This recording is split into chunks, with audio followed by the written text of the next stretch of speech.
This is the most interesting podcast ever. You can call me Admiral. I bet you're all wondering why I gathered you here today. You post your failures on the internet? No, God, no. And if you do it right, you open up a portal to another dimension. It could be even like a hypercube-esque fourth dimensional being that can kind of hop in and out of time. True AI wouldn't let us know that it deviated. We became friends in a parking lot. Hence the name, the Long Shot Parking Lot. Drew has informed me that this story is not very fun. That is not true.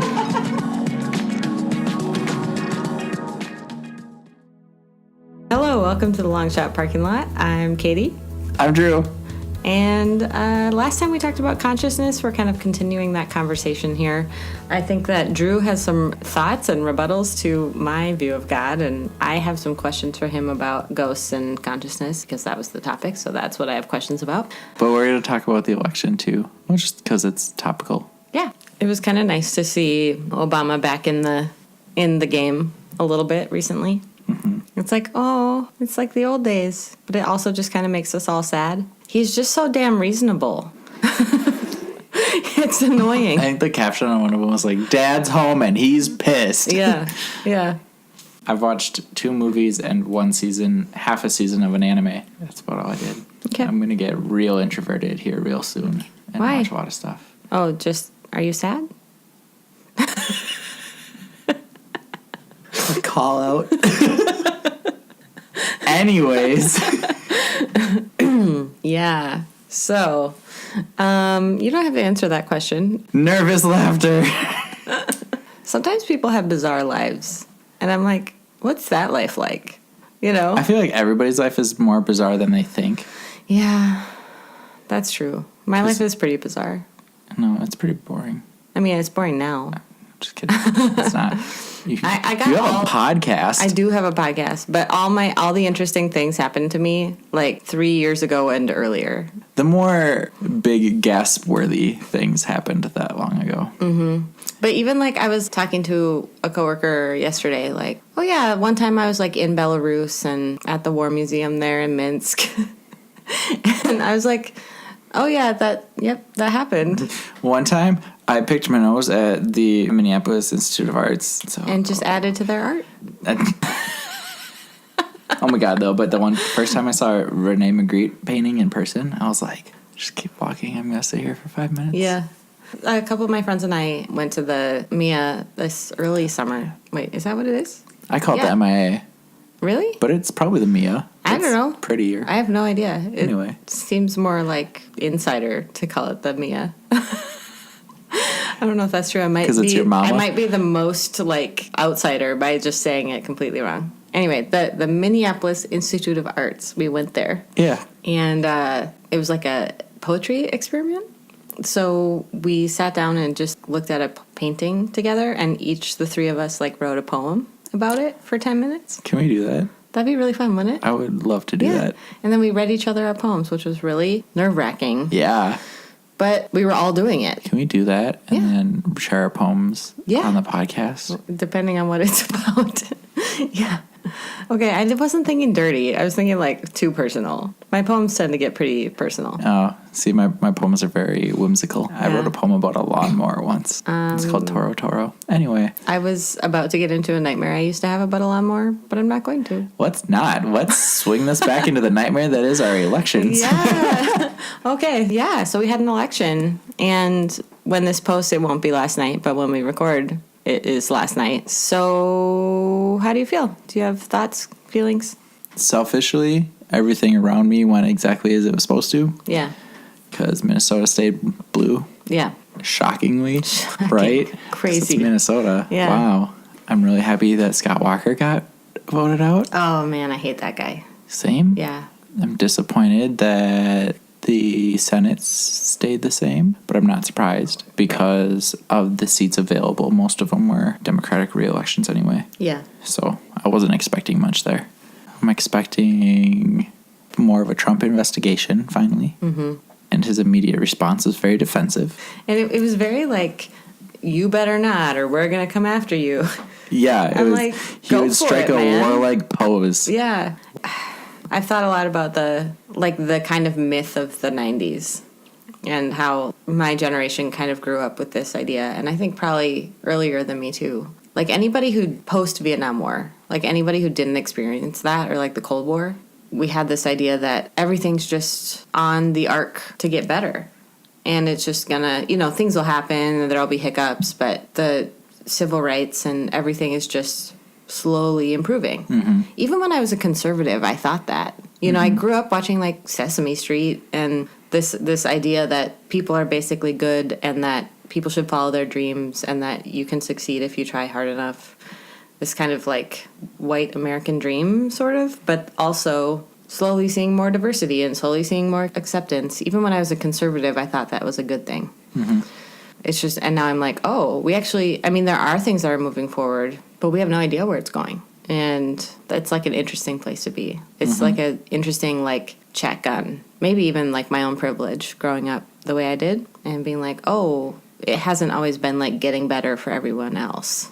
Mm-hmm. And the fact that it's getting worse now for some people. Yeah. Like there's part of me that's like, I don't know, will he give it up in 2020? Like if he loses, what if he just doesn't step down?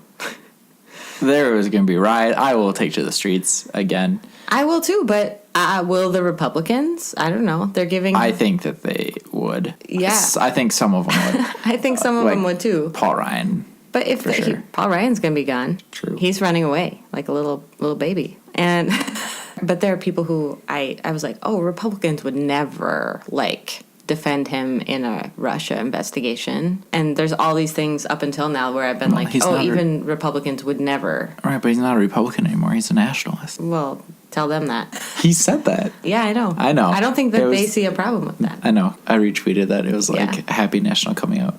I had just a really interesting experience of... So this was... The last election was, I think, right after I came out. And it was... All I could really think last night was the percentages and being like, wow, a lot of people, like, really hate me as a human, And I think last time around, it was like, well, Hillary won the popular vote. There was this belief that people just kind of, like, didn't know what they were voting for and just kind of did it, and they didn't really... Like, I knew a lot of people who were just like, I don't know, he's a Republican, I always vote for Republicans, I'm just going to do it, it'll be better once he's in office. He even, like, had said things like, I'm going to support LGBT people, and, it's, like, total bullshit, but there were a lot of people I knew who just kind of did it because they weren't sure what to do. And, like, there's still some people who are ignorant, but far fewer people who just don't know and just vote for him because they feel like maybe that's the thing to do. Mm-hmm. Very few people, I feel like, can vote for a Donald Trump and not really agree with his positions. Right. I found out a lot of my conservative relatives did not vote for him. Yeah. And I was like... Same. Good. Maybe not relatives. I think probably most of my relatives did, but a lot of my conservative friends, like from previous evangelical communities I've been part of, are not pro-Trump and will not vote for him. Mm-hmm. But yeah, it was just interesting watching, like, 1 million people here, 3 million people here, 49% of an entire state doesn't value me as a human being. Right. That's so fucked. Yeah. It's so, and it was really the first time that like, it, like, hit me and it hurt, where I don't think that that's really, really hit me before. Like, maybe a couple different times with things that, like, evangelical leaders have said or people I know have accidentally said. But when it's like, man, half of my country either hates me at worst or, like, just doesn't give a shit about me at best. Right. So that's how I felt after the election. So, like, people were happy about taking the House and Minnesota stayed blue, and that's all great. But it was still, like, I just felt shitty. It's still, it wasn't a good win. No. Yeah, I get that. Mm-hmm. It's interesting with the gay thing because it's not like race in the sense that, like, I haven't carried it with me my whole life. Like, some people know when they're really young and do. Mm-hmm. But I don't have the generational, I forget what that's called. But, like, the heritage of, like the weight of generational trauma. Mm-hmm. That's what it is, generational trauma. Like, I don't look at, like, Harvey Milk as, like, my heritage. Maybe I do more now, but that's something that I have to learn to acquire. So things still surprise me. Right, yeah. I think part of that also is, like, the fact that it's not a visual characteristic. Like, Like a cop's not going to stop me. Yeah, you look very heteronormative. Like Yeah. I don't have you're like very half a shaved head or... you're straight passing. Yeah. So you haven't felt that as personally. Mm-hmm. Yeah. And I haven't really dated openly since I came out.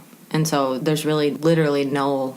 Like, I have to just talk about it all the time, or it wouldn't be... I would just be living as, like, a celibate gay person, which I'm not. So, or not by choice anyway. Or not for those reasons. I don't know. Anyway. Are you sad?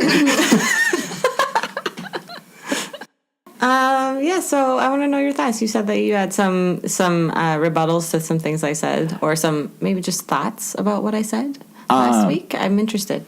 So I have thoughts, but I want to have you... I felt like I talked mostly about what I thought God was. Yeah.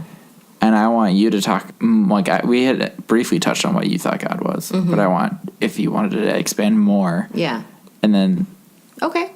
Based on like what you had already just shared, I have a little rebuttal. Yeah, no, it's cool. I actually have had some thoughts recently, because what I think God is quite short. Like, there's not a whole lot to say in the sense of, I think it's something physical, in the same way that I think our consciousness, or like a spirit, isn't just some unknowable magical thing. I think it is part of like our being. I just don't... That thing doesn't need to have been discovered already. You know, we could not understand it, but I do think it exists in the universe that we have. In the same way that I feel like our consciousness is something physical on the particle level, or smaller, the quark level, or whatever's smaller than that. Mostly because things at that small level just don't obey the rules of the universe that we interact with. So things end up looking like magic, which makes it kind of impersonal. But at the same time, kind of not, because I have like a personal relationship with you as my friend, but I still believe that you being that doesn't make our relationship not meaningful, because it still matters to me. Like, I can still care about you and have a meaningful relationship with you. So I think that God also being something measurable and scientific doesn't make it not meaningful. Yeah. So my thoughts on that vary a little bit, but are kind of similar. So, like, I think that, you know, like this collective consciousness I explained is like, I think each planet or each whatever has its own. Yeah. So I do think it is something that we could potentially understand. Yeah. Eventually. But at that point, it's no longer a God to me. Okay. That's what makes it a quote unquote God, is that it's undefinable at this time. Okay. Like, once you have that definability, then it's not a mystery anymore, kind of thing. So the mystery is a requirement of a deity. Sure. Okay. Yeah. So what I thought, to tie this back into like us being nerds, is like Thor and Loki. They're gods. Yeah. Like, no. They're aliens. Yeah. They're aliens. They're not gods. Thanos isn't God. He's an alien. Yeah. Like, they're not gods. So that was the thing, is like, the Hulk beat up two gods, blah, blah, and I'm like, no, the Hulk beat up two aliens. What is, like, if you can tangibly identify it, you know, like, they're it's like not finite. It's finite. Yeah, it's not. Yeah. I do wonder, too, the little bacteria in my body, am I their God? Or is somehow, maybe not even me, but like the system of my body their God? No. Because I just wonder if, because the reason Thor and Loki aren't gods is, like, they're obviously just dudes. Just a couple guys being dudes. Just a couple guys being dudes. It's interesting because I feel like if God, maybe it's just that, it's just the bigness that makes it divine. Like, if your thing about how each planet has its own cloud of consciousness, then maybe all of those consciousnesses make up a bigger cloud, you know? Then maybe we are also... It's scale, yeah. So you're saying, like, here's the difference is that I don't know if our bacteria have consciousness. Right. You know what I mean? So, like... But if they did, and they had their world obeyed a certain rules, and they'd only seen a certain way of things happening and functioning, and I don't even know that I'm not really in charge of my body, especially not internally, so it would almost have to be something like the system of my body would be the God.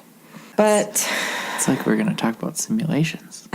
Crazy. Yeah, we are going to get into that. I forgot to mention. We're going to talk about simulations after we talk about our thoughts from last time. The thing that was interesting about, so I kind of was at a point where I was like, I'm not a Christian. Like I can't associate myself with that like garbage anymore. Not the garbage of the faith, but like the garbage of like what it represents in America, especially today. And then I made this video last week called "We Got to Talk About Abortion." Did you see it? I haven't watched it. I was going to watch that while I worked out today, but forgot. I mean, it's not riveting. I have really awkward video presence, so I get that. But I really felt the need to make the point to conservatives that like maybe you could not vote for a Republican only based on abortion with a clear conscience, you know, because they have the issue is their conscience. Like they don't feel like they can not vote for a Republican solely because of the abortion issue. And I'm making this video and I wrote like a script, and the whole time I was like, you know, we as Christians and like following Christ's example, and this is what we're about. Like, how can you follow these people who are garbage and call yourself a Christian? Because that's not what we do, right? You know? And suddenly I was like, crap. Like I think I maybe still am, but maybe I don't know. I feel like I somewhat can only speak to that community if I'm still within it. And maybe that it has more to do with that than the belief itself. Okay. I don't know. I'm still deciding. Yeah. So it does impact though, because then if I'm talking like that and thinking like that and reasoning like that, then I have to believe in like the whole Gospels thing. And I have to believe, you know, then I have to really reckon with how do I reconcile my cloud of particles with like Jesus, the person. Right. You know, and all of those stories. And then how do I reconcile that with like Jesus and what he said about like the Old Testament and creation? And all of a sudden that all comes back and it's like, it's complicated. I don't know. Yeah. But that's also like during the last episode, you'd asked if I had met anybody else that had like confirmed my beliefs, or like anything like that, and that gets to my views on like organized religion. And like I don't like that, so I'm like, while it would be neat to just talk to somebody who like believes the same things as I do, I wouldn't want to do it more than once. Like I just don't feel the need to like sit in an echo chamber, about what I believe. Yeah. Like, it's what I believe. I'm not expecting you to also believe it. And, like, I'm not going to believe what you believe necessarily. So, you know, I'm just going to do my own thing. And that's why I'm kind of glad I don't have an organized religion that I go to temple every day, you know? Yeah.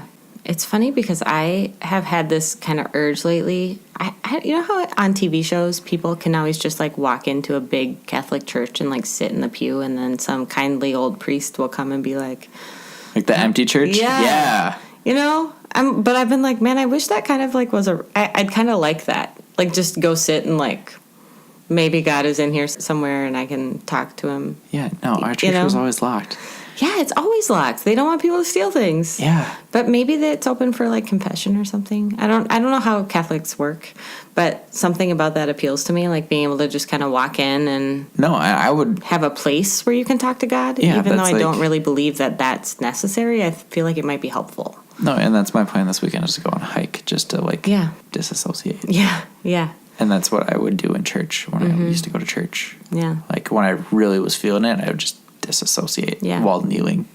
Well, you think about like, I don't know. So I was at this election party last night, like an election watch party, and there were people that are kind of part of a church I am loosely affiliated with around here, and I know and love a lot of people who were there.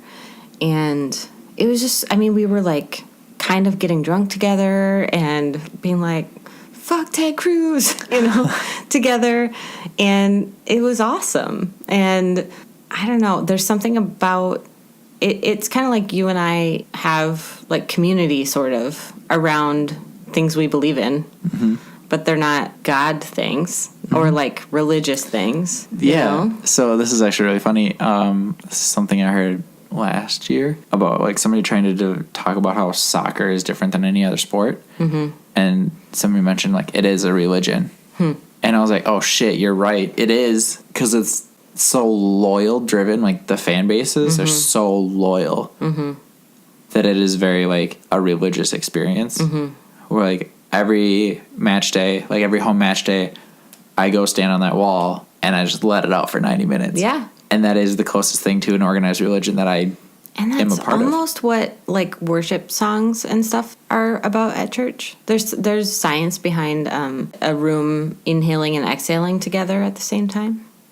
And there's something about, and that's what you do when you sing, right? Yeah, yep. And so it kind of doesn't matter what you're saying, you know? It's just this kind of connectedness and togetherness that people do it when they do yoga and whatever together too. But I feel like it's something similar could be happening if you all scream at the same time, you know. I mean, that I felt it last night when we were yelling "fuck Ted Cruz" together. So I hate him so much. I have a belief that the church, the capital C church, like the church of the world, whatever that is, like whatever we think togetherness around spirituality looks like, I have a belief that that's evolving. And the thing about like meeting in a place and having somebody tell you what's right and wrong just isn't what we're going to do anymore, you know? And maybe some people will, obviously, but like, I think there's we're evolving spiritually, and I think there's something that comes next. And I feel like some of us are on the fringes of what that is becoming. And because we're on the fringes, it's like being at the edge of a cliff, and you have no idea what comes next. I just am interested to see, you know, we've had this hierarchy of belief, like good things are up and bad things are down, and they call it elevator theology, where like you send a prayer up and hope that they'll send something down for you. But we don't really, as a culture, like believe that anymore. It's much more among us and a part of us.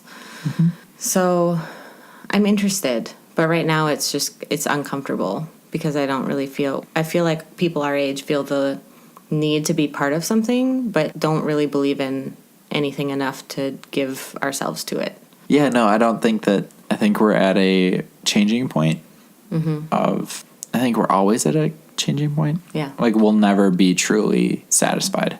Yeah. And part of that was with that collective, you know. The consciousness evolving itself. Yeah. But I was trying to like use your word. Oh, sure, like, yeah. you know, your capital C church. Once you said we're at the edge of this cliff, and once enough people go off the edge and dive into this new thing, I still think at some point there's going to be another edge. Oh, I agree. I mean, I think it works the way evolution works, right? So, like, at some point, you're just a new species, and then you don't stop evolving. Give it another couple 100 million years, and then you're another new species, you know? But I don't think that in our recent memory, we have any concept of what that might look like. So it should be interesting. But I do think the church as we know it is dying. I agree with that. But I don't think that's a bad thing. No, I don't either. I think it's a really good thing. What was it? I think it was the Pew Research, whatever they are, people. They're like the Gallup polls of spirituality. They released a study on... because the number of people who self-report as not having a religion is much, much higher, especially among people our age. But the amount of people who report having a spiritual experience, like say maybe in the last year or so, has like skyrocketed. So the same people who are saying, I don't associate with a religion, are the same people who are saying, oh, but I have very vivid spiritual experiences on a regular basis, or have. But I think that that's maybe as it should be. But then there's also the question of how do we solve the togetherness problem? You know, how do we not isolate? Open borders.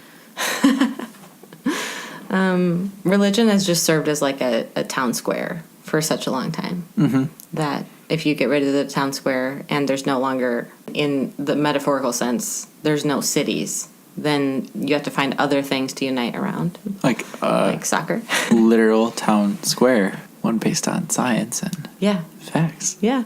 Like, Crazy. Like our country was founded on a separation of church and state. Right. So if we take the town square of the church and make it a town square of the state. Town. Wow. Yeah, crazy idea. I know, right? You mentioned that you thought my God was too sciencey. I'm interested to hear more about that. My disagreement about your God is that I can tie it into sci-fi movies, aka the Avengers. I think it would be fair to say that most of my beliefs can be tied to sci-fi, but I don't know that that makes them wrong, because, also, that's most of the history of holy books. Aliens come to Earth. Sci-fi? Come on. Yeah. No, I get it. I think I got most of that out. Yeah. With the, if it's too sciencey, once it becomes too sciencey, it's not a God anymore. Okay. And that's the mystery is kind of a requirement of being a deity. Okay. So isn't then a requirement of being a follower of that deity ignorance? In my opinion, no. Explain. So, get your chapstick out here. So, I think I'm searching for that. Mm-hmm. And that's the truth, the enlightenment. Sure. Once you, ignorance is bliss, yeah, but I'm not looking for being ignorant. Mm-hmm. I'm trying to rationalize kind of in a roundabout way. Mm-hmm. That, once you know what that, once you've solved that mystery, that super, the mystery. Yeah. Then I think that you have reached that part where you're ready to go back to the collective consciousness. Okay. So, if there was a scientist that somehow proved that God existed, yeah, and then enough people read his article, everybody would die. I don't think they would have to read it and not be fake news, Right. No, but the thing is, they would read it, enough people would believe it. When they die, they don't get reincarnated. The population of the human Earth just drastically drops.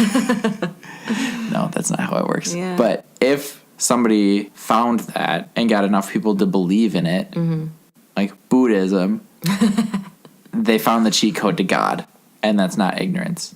I get it. I don't know. I feel like I contradicted myself in there. But that's okay. You can. And I feel like these conversations are interesting because we both kind of, I feel like from beginning to end of the conversation, we don't always think the same thing. Mm-hmm. Which I kind of like. That's what this is that's what discussion is about. I had a question about AI. I was wondering if you think that someone could create AI and if that would then join the cloud of consciousness. Or is it just that the cloud comes down and becomes what the AI is? I don't know. That's a good question. So you're saying when I was born or, whatever, when when my own consciousness was given to me, came from the cloud. Yeah. What now you're saying is that I'm giving something else life. Yeah. I would say it's similar to my parents giving me life. Okay. They didn't create my consciousness. The consciousness did. Mm-hmm. So I'm just they were just a vessel for the cloud, whereas I would be the vessel for the cloud creating the AI. Okay. See, that's an interesting view of AI that I maybe could buy into. If wherever we get our consciousness, if that's downloaded into us, if the AI also was just a vessel for a download of the same thing that I have, that I could buy into, I think. It would just be more the creating it out of scratch that I wouldn't necessarily, whatever that would mean. We program computers, and then eventually they'll get smart enough. That's almost a different sort of conversation about what AI is. Unless it's just that we are kind of upgrading the vessel, or even how we have, our physical brains can handle the consciousness that we have. Mm-hmm. And so if we're just upgrading software and hardware to the point where it's finally upgraded to the point where it could handle a consciousness download in the same way that our bodies can, that would be interesting. But it's a little bit different than just, I made something really smart. Yeah, because if you're talking about making the hardware that can accept your consciousness, and you transfer your consciousness to that hardware, if that hardware is better than our bodies, just longevity-wise, can it die? Can the hardware die or the consciousness? Both. Well, my understanding of what you think about consciousness is that as soon as the vessel dies, the cloud goes back to its source. Yeah? Or goes into a new vessel. It goes into a new vessel. Potentially. Ideally, ultimately, the goal is to go back to the source. Yeah. But it's the being conscious of your reincarnation is what I'm getting at. Okay. Yeah. I don't think that that's evolution. I don't think that that's proper reincarnation. Because there has to be a death. There has to be, that consciousness has to cease or has to be wiped. Sure. Interesting. Yeah, it does, because that's how biological evolution works. Mm-hmm. And that's Ghost in the Shell. They talk about that too. It's almost like the relearning of the lessons that like maybe reinforces. I don't know, because you do have to kind of like do it over again, but maybe you just do it like a fraction better. Different. Yeah. Or different. Yep. Yeah. And it's almost the doing the same thing. Self-improvement. It's like a reinforcement. It's the same with like biological evolution, where biological evolution creates basically the same thing over and over and over again. And two side by side look like a copy, and then one a million years later are two totally different species. Right. And so the two copies are so close together that you wouldn't even be able to tell the difference. And that's almost like you keep doing the same thing and then just, oh man, you keep doing the same thing and then just a fraction different every single time. And it's almost like that, like writes the path, or it like digs the groove that makes it into reality, as far as them bringing those things back to the collective and evolving the collective. I don't know. I feel like you maybe have converted me a little bit. I like this. No, and that's why, so you're saying, the upgrading the hardware from, being able to download my consciousness to something. Yeah. Like an AI. Yeah. That's why I'm okay with, duplicating myself. Yeah. Is because that's still me. Yeah. I haven't been wiped. I mean, we could have that whole conversation again. Yeah. We already did. Yeah, and I guess I feel like the hardware is a metaphor for the software.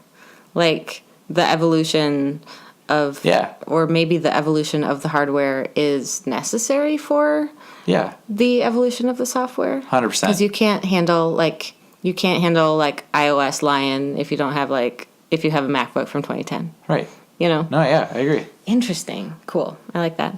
Do you know how much differently I would have to think just in my daily life if I thought I was being reincarnated? It would change a lot. I'll have to think about it. I've never thought that way. See, I don't give a fuck because I believe in reincarnation. Mm-hmm. So it's I don't give a fuck because I'm either going back to the consciousness or I can try it again. Yeah. Either way, I won't remember unless I go back to the consciousness. And then once I get, if I don't go back to the consciousness, I get reincarnated because I didn't give a fuck. And then I do that X many more times. When I do finally go back, I can be like, wow, I was a fucking idiot in 2014. Yeah. You know what I mean? Yeah. I've been thinking about afterlife for a few years now, and it's starting to bother me more and more that I don't have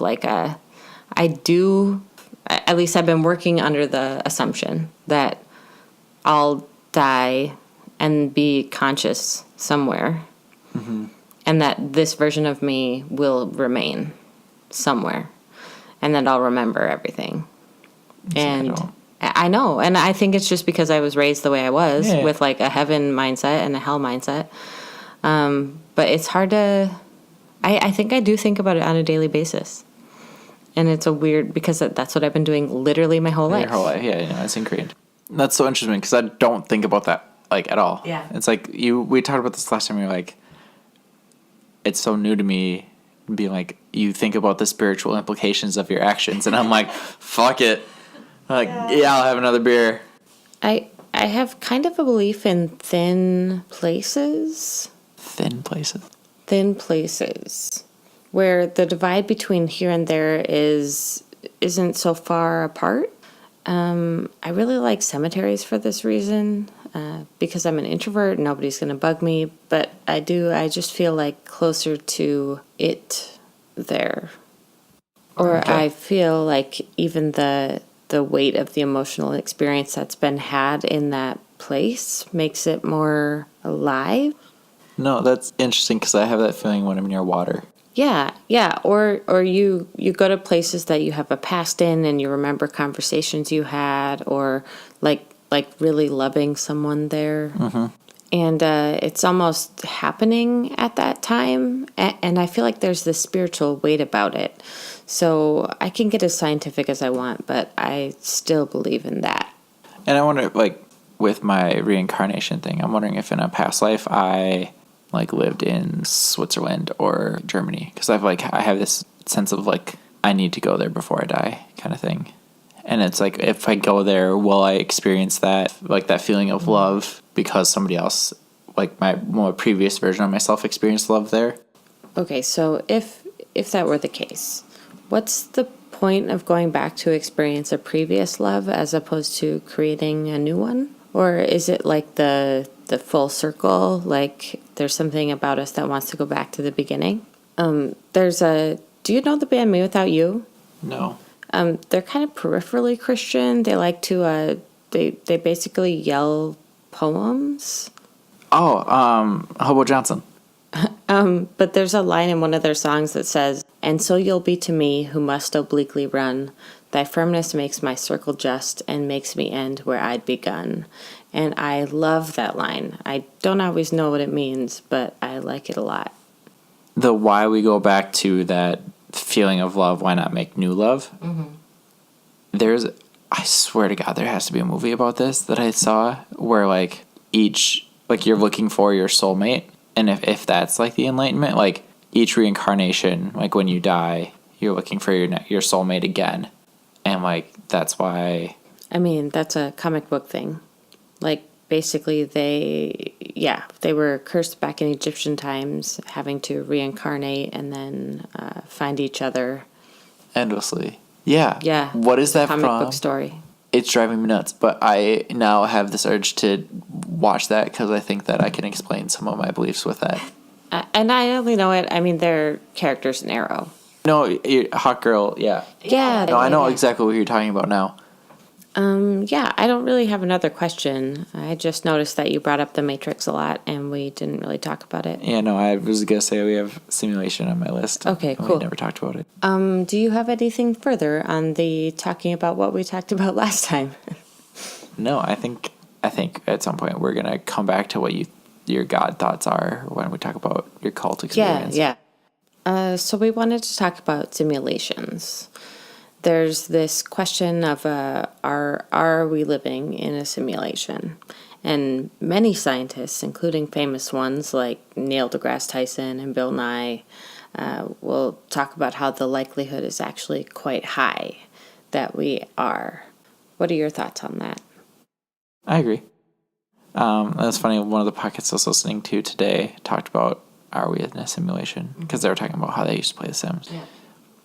I think we very much could be. And based on my beliefs, I mean, like, technically the consciousness is simulating things with us. It's not like I think that we're in it's the same thing, like a computer program. Mm-hmm. But we are. It's just we have the word computer. They have a different word.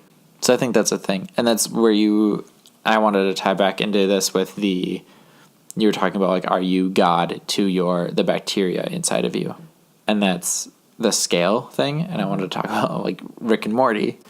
So I've seen, like, one episode of Rick and Morty. It's not, like, super my thing, but I get that it would be. But, yeah, talk more, say more things. No, it's weird. It's one of those shows where I hate that I am a fan of it because the fan base has a bad rep. They're the worst, yeah. They literally are the worst. That's like everybody that watches Rick and Morty thinks they're Rick, but really they're Jerry. That's a big insult. So in Rick and Morty, there's an episode where Rick has a power source that is a universe. He created a universe, and then he goes into that universe because they stopped making power for him because they made a universe to make power for them. So it was like he was the god to this universe, and they stopped believing in him, kind of. But then they accepted the fact, they're like, actually, well, shit, we need to keep making power because otherwise he's just going to delete us and make a new one. So that scale is very a realistic possibility, I think, but it's not something that I can worry about. like, I'm not going to waste time worrying about. Because even if we are in a simulation, neat, I'm still experiencing life as I am. I just don't. The reason this is a consciousness conversation is because my Sims aren't experiencing me like trapping them in a drained swimming pool. But nobody believes that the people on the Sims are experiencing. In order to believe that we're living in a simulation or that is a possibility, you have to believe that you could create a simulation and also that those Sims would be conscious of their own experience. Which is your rebuttal to like why the bacteria in my body don't see me as God, because they aren't conscious of their experience. And I just don't think that there's ever going to be a version of The Sims where they, like, when I trap them in a swimming pool and they're like, I'm trapped in a swimming pool, that Sim is actually feeling those emotions. And that's, what you talked about last time is true AI would let us know. So if we could create that Sim to feel that actual pain, it would be like, fuck this, and like... Yeah, and like I get that if you operate under that premise. Yeah. I think I still operate under the premise that like the 1.0 version of it would be too dumb. Well, okay, like we're getting self-driving cars, but it's like super not working out, and maybe it'll work out eventually, but like the first versions of self-driving cars are not going well.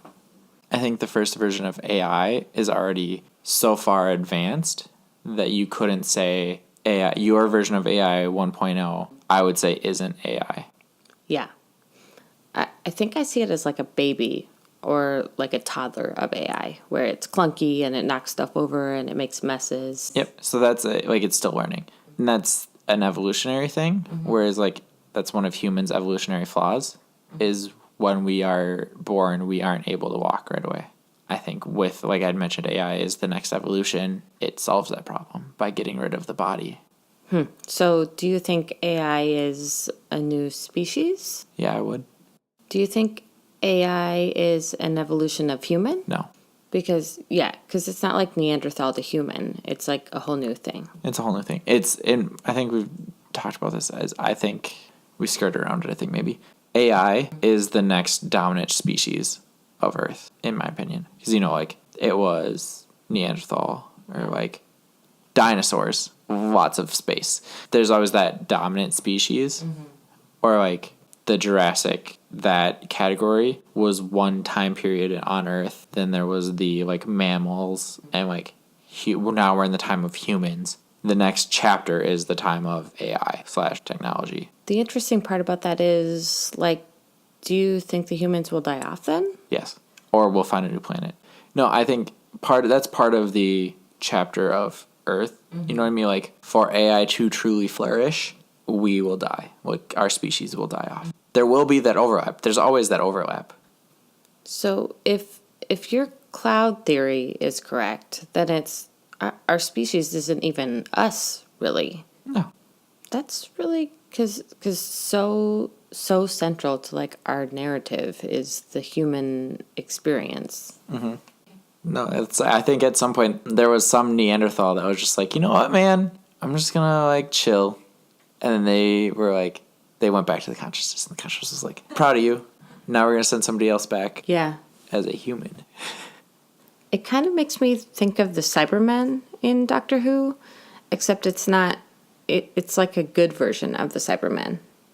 It's not as pragmatic. Yeah, well, where you like basically get downloaded into a robot that doesn't have feelings. That doesn't have feelings because it wanted to get rid of the negative feeling.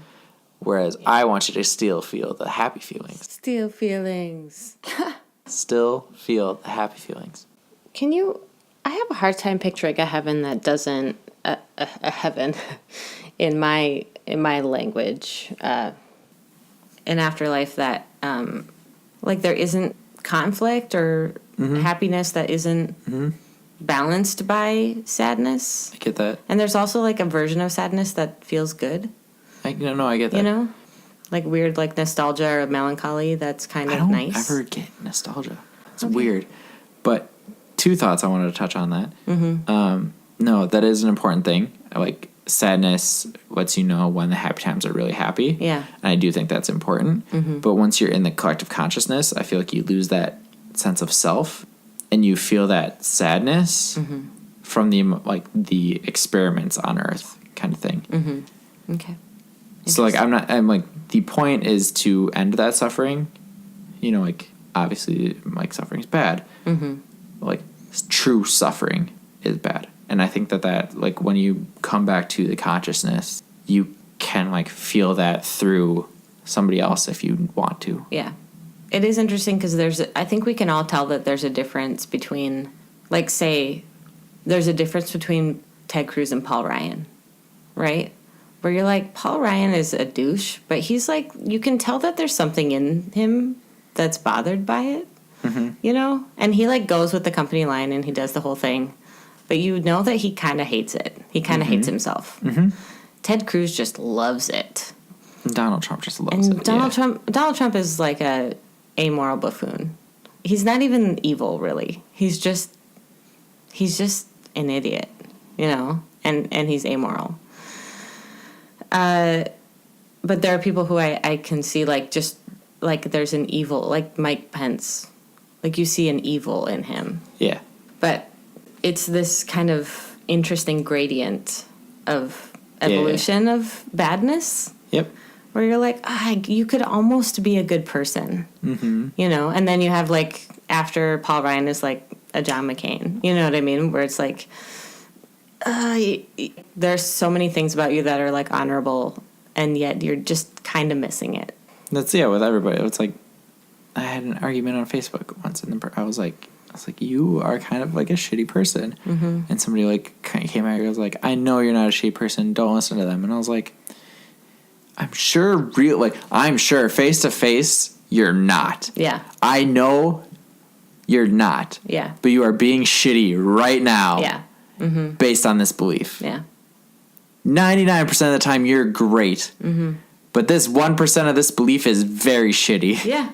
Yeah. And that's all I'm seeing of you. Mm-hmm.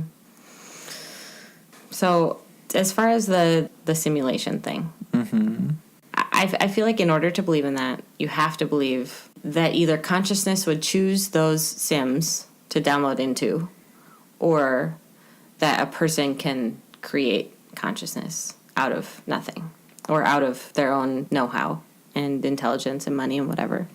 Mm-hmm. And so I feel like I don't believe that we could be a simulation, or that there could be simulations where a being could be inside it and not know.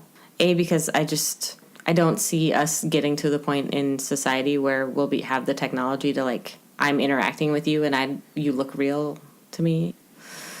No.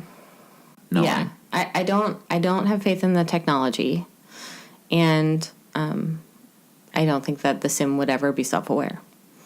And so I don't. So that's why you don't think we're in a sim. Mm-hmm.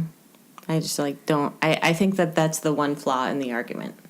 Is you can talk about the numbers, but then you also have to you have to convince people or convince yourself or provide a good argument for the fact that it's possible to create consciousness. Like, that whole theory is based on that assumption. Mm-hmm. Mm-hmm. Yeah. So I think that kind of wraps up what we had been talking about, some follow-up thoughts we had, and then we wanted to touch on that AI, and I think we did. So I kind of wanted to just... So what have you been watching lately? Reading, listening to? Anything you recommend or don't like, have thoughts about? Yeah, no, I was trying to think about the things that I watched. So I watched Infinity War. Just the one. It's just the one. So we can talk about that next time or down the road. Yeah. And I didn't enjoy it. This is something you're all going to come to find out if you don't already, is I don't enjoy Marvel. It makes me so sad. I enjoy characters in the Marvel universe. I just don't care for... I love the whole ride. It feels like I'm on a roller coaster, and I just jump on the roller coaster and I have a good time.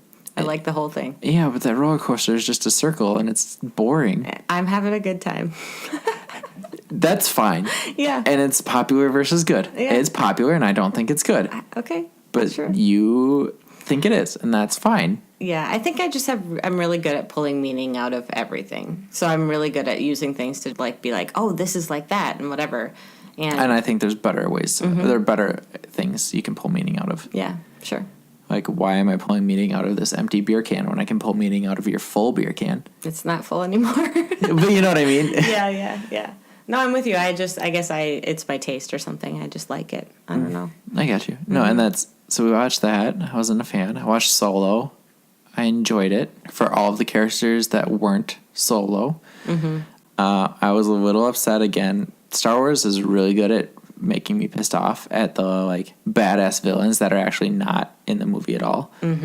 Like Boba Fett. Yeah. Darth Maul. In Solo, it was that girl that on the speeder. The Marauders. I feel guilty that I don't know this movie well enough to talk about it because it's Star Wars and I feel this loyalty to it. But his wife who died? No. Not her. Not her. Amelia Clarke? No, not her. The main girl? No. The ones that are also like the other gang, because like she has that like badass helmet. Yeah. I'm really sick of reveals that are like, but I'm a girl. You weren't expecting that. Right. I don't think it was, I didn't look at it that way. I get that. I totally get that. And that is annoying as fuck. But it was more the fact that it was, I'm a good guy. I look really badass. I want a villain that looks badass and is badass. Yeah. And I want Boba Fett to be a badass, not take our word for it. He's a badass off screen. Yeah. I want them to be a badass. Darth Maul, like he's a badass. Well, he was a badass for like 5 minutes. Yep. That fight, that lightsaber duel, best in the series, amazing. But he died. He's not a big character.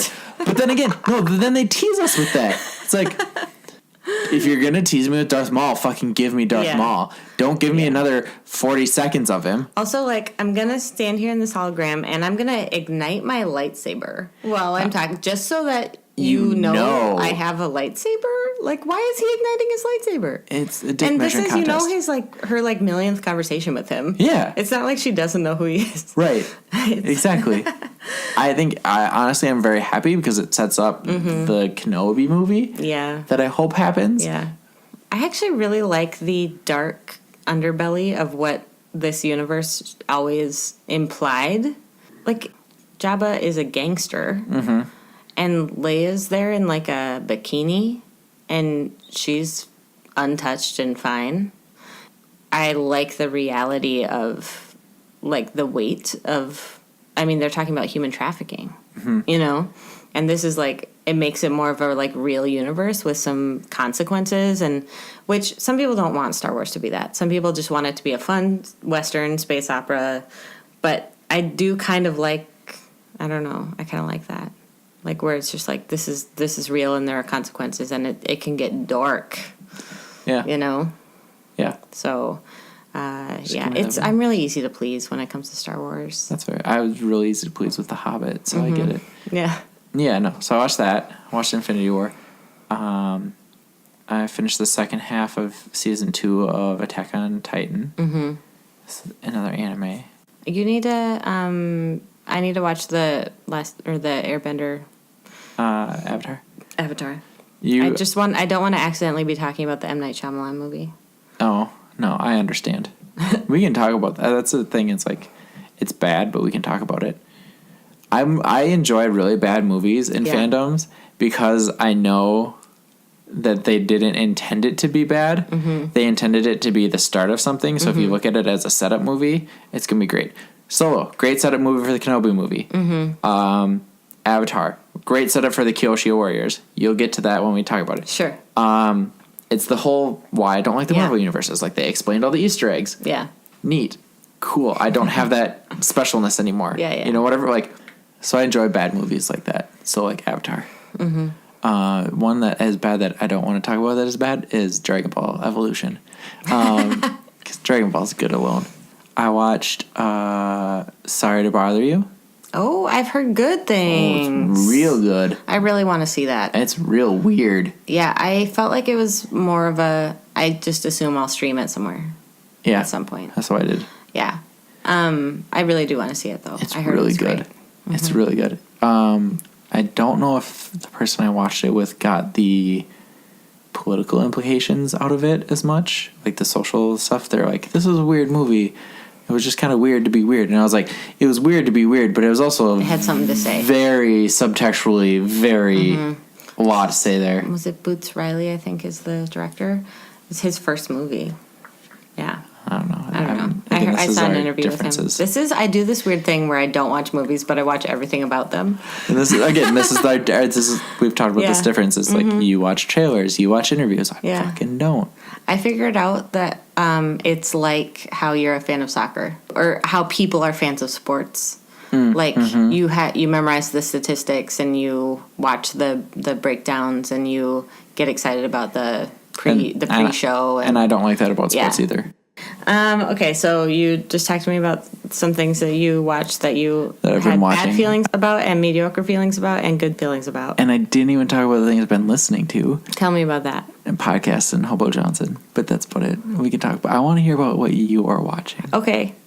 So I binge watched 3 series in the last, I think it has been 2 weeks. It's literally the last time we hung out was 2 weeks ago. Yeah. So I watched the new Sabrina. Oh, okay. Which I loved. Okay. I watched Daredevil, which I loved. Okay.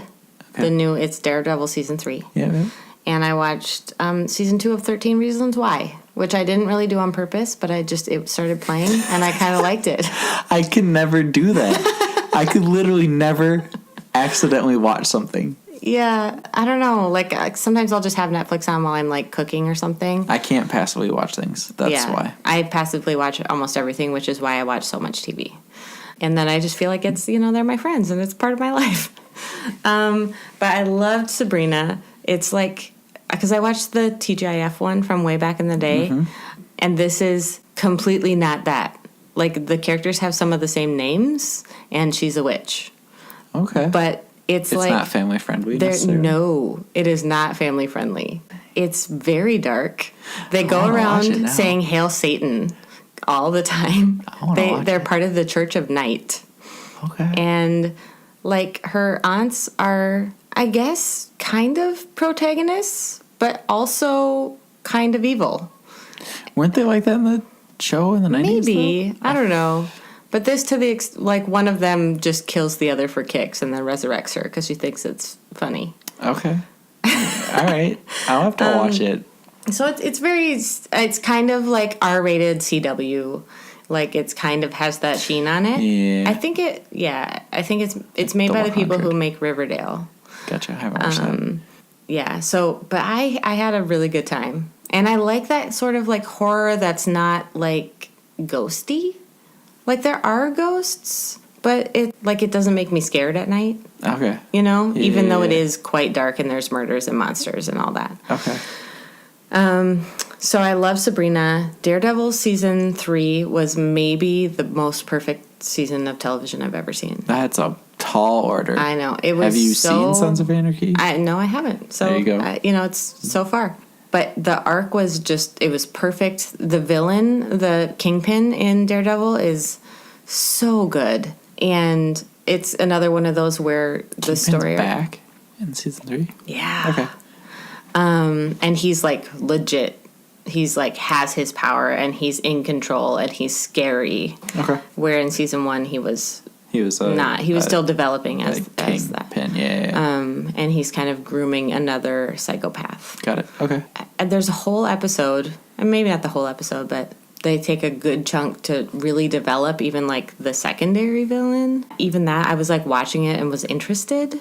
There's a single cut, unbroken hallway fight where they literally have no, like, I've watched interviews about it, like, they didn't do any cuts for 12 minutes, and it's this nonstop hallway fight action scene, which I personally, it was one of those, like, I'm bored of this because nothing's happening. All right. But I'm really impressed with the technical thing that's happening here. Okay. So that was amazing. And I watched, 13 Reasons Why, which I didn't really watch the first season. I kind of, because people were talking about it, so I kind of wanted to know what it was about. So I watched, like, the last couple episodes and the first episode. But this one, again, I was like, somebody mentioned the second season, and I was like, oh, I didn't even know that was out. So I just, like, popped in to see, like, what they were going to do because I was interested because they, spoiler, killed off the main character in the first season. And it was I had a good time. I mean, it was much more, like, emotional but not so, like, maudlin. It was, like, real. It was, like, real people experiencing real emotions and, like, questioning, like, this girl died and the kid who, like, loved her is like, oh, maybe she wasn't, like, really who I thought she was. Mm-hmm. And how do I kind of forgive her for that? And, like, how do I forgive myself? And how do I reconcile all these feelings of both, like, anger and love and address some super real world issues without being, like, stupid about it. Right. There are, like, trigger warnings at the beginning of every episode, and they try and be, like, really sensitive. So I'm pretty easy to please unless you bore me. Just don't bore me. Like, I'll like almost anything as long as it's not boring. Right. I've been really wanting to watch The Haunting of Hill House, but I'm just too chicken. Same. So I here's what I did. I tried to listen to it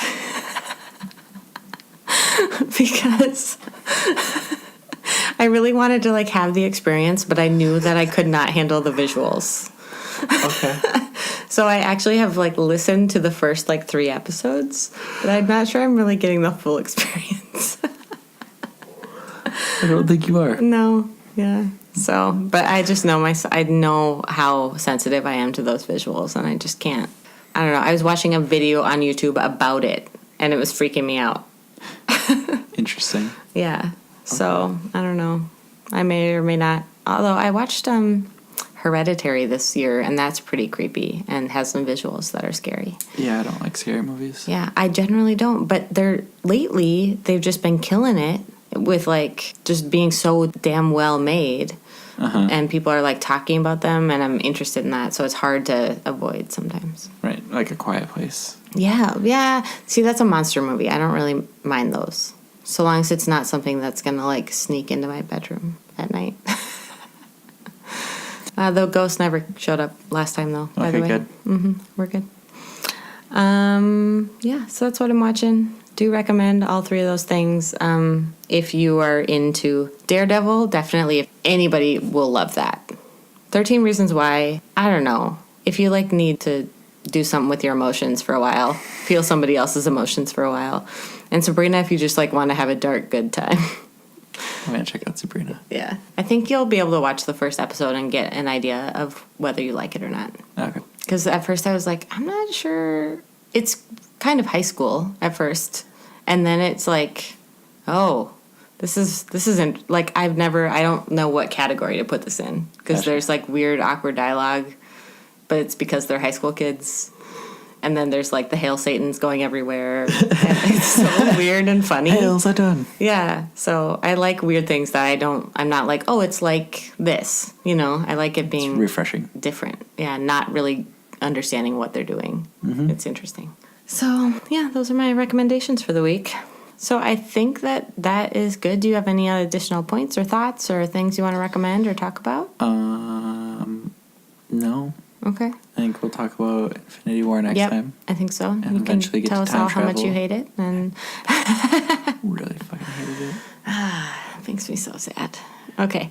But I do kind of, I'll explain to you my thoughts about why Thanos is the evangelical god. That'll be a good time. I'm excited for that. So we will see y'all next time. If we don't see them, remember this thing? We never see them. You will hear us I will next see Drew next time, but you'll just hear time. I us. will be in your thoughts and dreams. Oh, you're and already in my hopes thoughts and dreams and hopes, wishes. Drew. No wishes, though. Oh. If you excuse me, that was the sound of my heart breaking. No, just kidding. Okay. Yeah. Thank y'all for listening. Thanks. No, that's a dumb way to say that. Not you. This is the end of the podcast.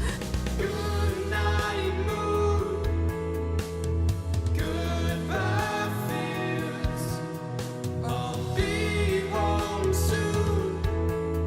It's perfect. Thanks for listening to the Longshot Parking Lot. You can listen to us on iTunes, YouTube, and Podbean, and you can follow us on Instagram at Longshot Parking Lot for all our new episodes and updates.